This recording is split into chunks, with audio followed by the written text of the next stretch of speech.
Firstly, in team presenting, we want to focus on the audience, as is the case, of course, with individual presenting. We want to really think about who the audience is, and particularly, is this a very time-stressed and busy audience? If we're persuading upward, one thing I would often recommend would be to really think about where you put your recommendations. Now, this is obviously a somewhat controversial area in that we often are in persuasive situations and we want to show how much work we did. We want to set up the problem. So imagine you're asked to present, you imagine you're in a consulting firm or whatever it may be, and you're asked to present your recommendations, and you spend a long time talking about the problem, which in many cases, depending on your audience analysis, but in many cases, senior audiences often tend to know the problem pretty well already. And you go through all your due diligence, and here we have a 20-minute presentation, and you finally arrived at your recommendations at about the 17-minute mark. So this can be a problem. And we know certainly in terms of information recall research, and we know just anecdotally from hearing lots of, that I've heard over the years from lots of executives, that it depends on the person, it depends on the context, but they often want those recommendations up-fronted even more. So when we think of team presenting and we think of content, one thing that I'd like you to think very, very hard about is upfronting your recommendations if you feel that would work for the particular audience that you're presenting to. When we talk about team presenting, another thing that ironically sometimes gets lost, particularly when we're presenting projects, is that people don't even necessarily, A, know what the clear goal of the project is. That's, of course, a problem that needs to be dealt with up front. But B, they don't clearly state it. So I would really, really highlight and explicitly state that project goal of yours. Do that up front so everybody's on the same page. Another important thing to think about on the content side of team presenting is the conversion of your goal to something that's very measurable. And so when we think about measurability, there are certain aspects of measurability that I have found over the years that are very important to highlight. And some of this measurability or quantifiable nature of results gets with this SMART type of formula. Are you specific? Is it measurable? Is it achievable? Is it relevant? And is it time dated? Is it doable in the time that we had? If you think about your team presentation, and particularly giving recommendations in this format, I think that this will help a long way, this sort of SMART formula: specific, measurable, achievable, relevant, and time dated. If you can convert your goals to measurable actions, you're in good shape. And this is something I often end up spending quite a lot of time with students on, moving away from sort of vague recommendations to more measurable recommendations. So how do we, when we have this sort of SMART formula, what are some of the words that we look for in this SMART formula and in conveying recommendations overall? This is a picture of Victor Tabush, who's a colleague of mine at UCLA. He's an excellent professor, well known in the healthcare field, and here at Anderson for many, many years. And I often listen to Victor critique strategy presentations and recommendation presentations in the healthcare field. And I like to pull out words from Victor's critique, and he's always asking these questions. Is it meaningful? Is it doable? Is it doable? Is it doable? That's something he comes up with a lot. Is it worthwhile? Is it innovative? Is it scalable? Is it replicable? So as your team builds your recommendations and as you build your presentations, you might just want to think about some of these words and persuasively highlight these words with repetition. It's an innovative project. This is scalable. It's scalable. And if you can come back to these core words, that can be somewhat helpful. Now, one thing that comes up with a lot, certainly in my consulting firm, when teams are given a project and they have to communicate the value of that project or whatever it may be, they have recommendations that they need to set forth. How broad, not broad, but how deep do you really go here? Do you go for a home run? Do you go for we want $20 million to do this? Or instead, do you think about a partial persuasion? In other words, you hit a single or you get your foot in the door, and then you get the audience bonded to your particular idea, and then you move on with your greater or your more larger scale persuasion later. So as you think about strategy presentations, or you think about these different type of recommendations that you're making, I found over the years that in many cases it's these singles as opposed to these home runs that are appreciated and are accepted. So there is an interesting study by Nagy and Tuft from 2012 that looks about innovation. And they found that the most successful companies devote 70% of their innovation assets to safe core initiatives, which to me is kind of like that single we're talking about. They devote 20% to slightly more risky initiatives and only 10% to transformational ones.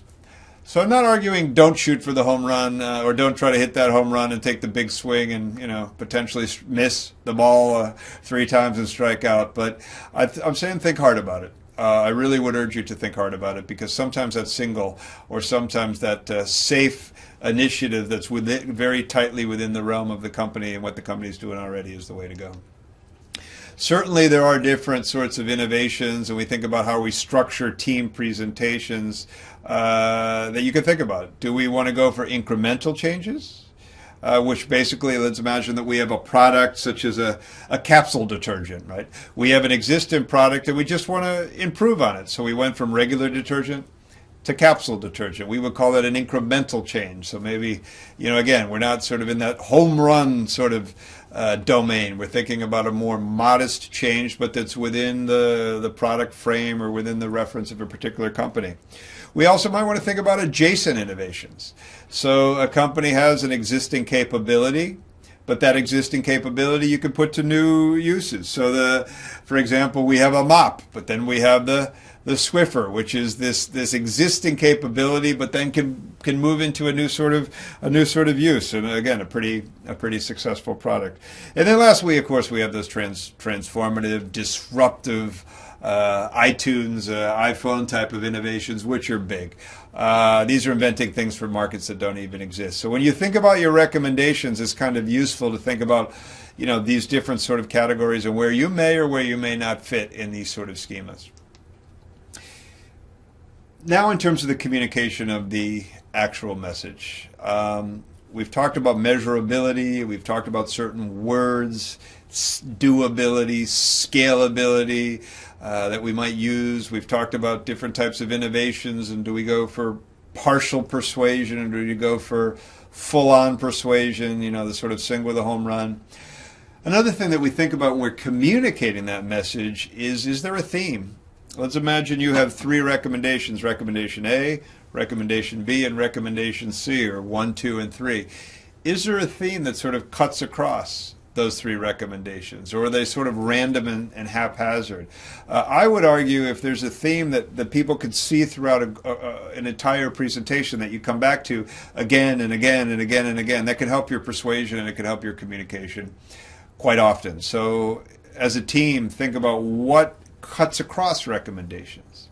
Another thing that I often use in my consulting firm and in the classroom as well is I ask the students, do you know the company mission? You're going to give recommendations to Procter & Gamble. You're going to give recommendations to Hewlett-Packard. You're going to give recommendations to Diageo.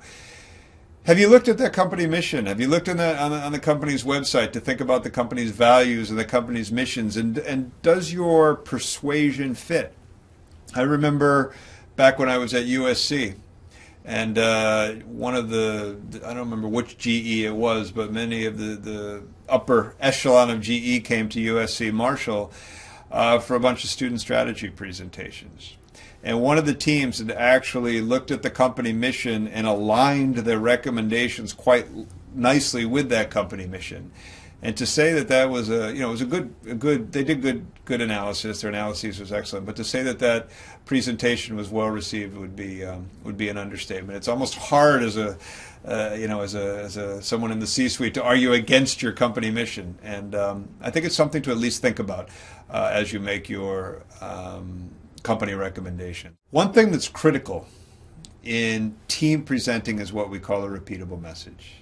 A repeatable message is sort of the essence, the core takeaway of your presentation that you come back to again and again and again and again. So it again ties in these recommendations. And if someone leaves your presentation, let's say you give a 20-minute presentation and an executive leaves and repeats sort of the heart or the essence of your presentation to someone else, or repeats it to someone else, or repeats it to someone else, that's a repeatable message. So when I do presentation training, I make sure that every team is able to articulate in 1 or 2 sentences exactly what this presentation is all about, what you want us to remember when we walk out that door, the core, the essence of your presentation. So it's a valuable activity that I think you might want to think about, is what's the repeatable message of our team presentation.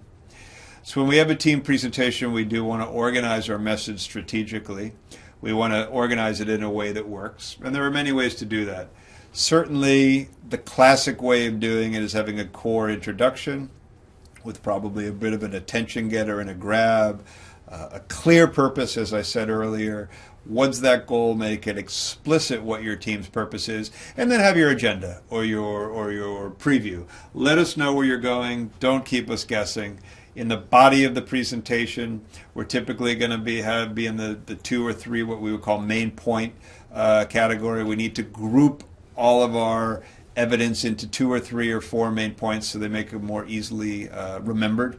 There's a lot of research on this. It's called chunking, where we chunk our evidence and we put it into groups of main points to increase our persuasion and to increase our memorability, and then have a strong conclusion. So if you think about your introduction, you think about your body, you think about your conclusion, you put all this together, I think you'll have a pretty well organized presentation, and do end strong, but also begin strong. Because again, people do remember beginnings and they do remember ends. So when we talk about presenting recommendation, this slide just shows you a sort of schema that we might have. We have that hook, we have that clear purpose, we have that agenda, we have our tasks, our results information, the recommendations, and so on. You may want to even think about printing this out and using this for some of your presentations. It's what we call a rocket style of presenting, which is grounded and nicely grounded in the team presents its recommendations in this way. What are some common mistakes in team presenting? This is probably the big one, and this is the one we see a lot at the university level, certainly. A little less so in terms of consulting firm work, but it's the sort of presentation that starts off and we say, well, here's all the research we did, and then it moves to this is what we learned, and then it gradually goes on and leads us to this, and therefore you should agree with me because I did all this work. It's not really what we want. We want, again, the focus less on the work that you did and more on the recommendations and the what's in it for me of the audience. When we talk about delivery issues as a team, there are some things that I'd like you to think about, and it's mainly presenting as a team. Obviously different team members are going to have different styles, and you can see here on the screen some of the things that are important to think about in terms of eye contact and so on. But we need to deliver this as a team and not make it look like we're delivering as 4 or 5 or 6 individuals. We look for cohesiveness. So how do we do that? Maybe one person, Speaker A, introduces the presentation, and then Speaker A closes the presentation. So that same speaker, Speaker 1 begins, Speaker 1 ends, and kind of bookends that presentation. That's a common technique that we see a lot. It helps bring the presentation full circle. Sometimes an interplay of team members, referencing to other team members' names, not overdoing it, but moving away from that presenter 1, presenter 2, presenter 3, presenter 4 format to something that's a little bit more vibrant. It might be presenter 1 to presenter 2 to presenter 3, back to presenter 2, a little reference to each other's names, trying to shake things up a little bit to make things a little less predictable. Another thing that's very critical in team presenting is the role of non-presenting members. So I don't know how many times you've seen a presentation where we have one team member who's out in front presenting, and the other team members have their arms crossed, or they're hanging out in the back, maybe a couple others are in the far corner. People are actually evaluating those other team members as well. They're evaluating the nonverbals. So it's very, very important to keep the eye contact good for presenting members as well, to nod the head, to at least look like you're engaged as a non-presenting member, and keeping up that role behavior that's positive and really reinforces the team as a team. Again, that core message is very, very, very critical, and I think having varying presentation styles is critical as well. You may have one person that speaks a little bit more slowly and is presenting more dense financial information. We all don't have to look the same. Play to the competencies of your team. But again, we look for team cohesiveness and team unity. It's very, very important. So how do we see that team unity? We see it in message. We see it in a tone towards each other. We see it in attire. We see it in delivery. So it's good to kind of do checks, on each one of these 4 categories to make sure your team is presenting as one.